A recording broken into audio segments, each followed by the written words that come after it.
Good evening. Thanks for joining us tonight. Earlier today, one of the two suspects accused of a Fond du Lac apartment complex shooting appears in court after turning himself in. As we've reported, this incident resulted in one person being killed and 3 others were injured.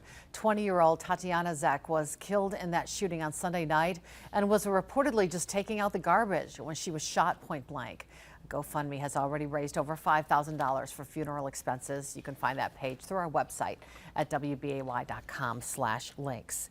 3 other victims were also shot during the incident. One 49-year-old victim was sleeping upstairs when he was struck by a stray bullet, while his 18-year-old son was grazed by a separate bullet while he was downstairs.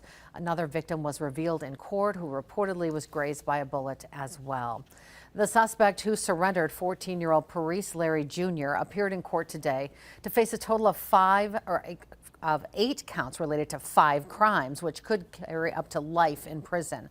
The other suspect, Antonio Johnston, has not been found at this time.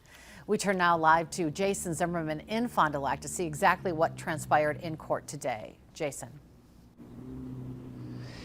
Cammie, an attorney for Larry, requested no cash bond while prosecutors were seeking between $2 and $5 million. Eventually, a judge set a $1 million bond, citing the seriousness of the charges.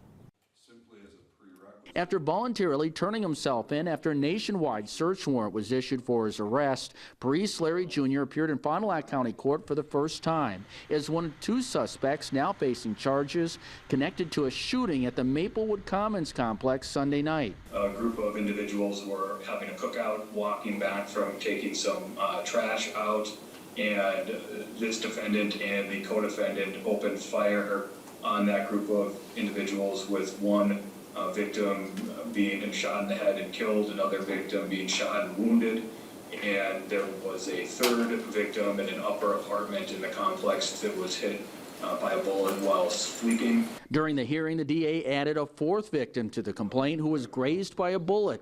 According to witness statements to police, Larry and the other suspect, Antonio Johnston, targeted one of the victims who they had a disagreement with, who police confirmed fired at least 1 shot back in retaliation.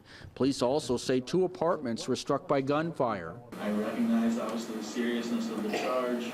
I also recognize, because of the nature of the charge contained in count 9, that we're here in adult court, although I still think it's worth noting that we have a 14-year-old man here, as Attorney Tony has already identified, as someone who has some learning challenges and some intellectual disabilities. The judge said in determining the bond amount that the shooting incident is a likely one to prompt further acts of violence. I am not making that specific finding, only insofar as there's been no specific showing as to the likelihood of said events or any interest in retaliation or specific fears for retaliation. Larry's mother was also in court, and so were friends and family members of all the victims involved.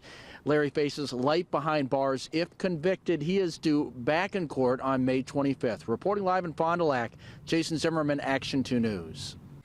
Thanks, Jason. Wisconsin Governor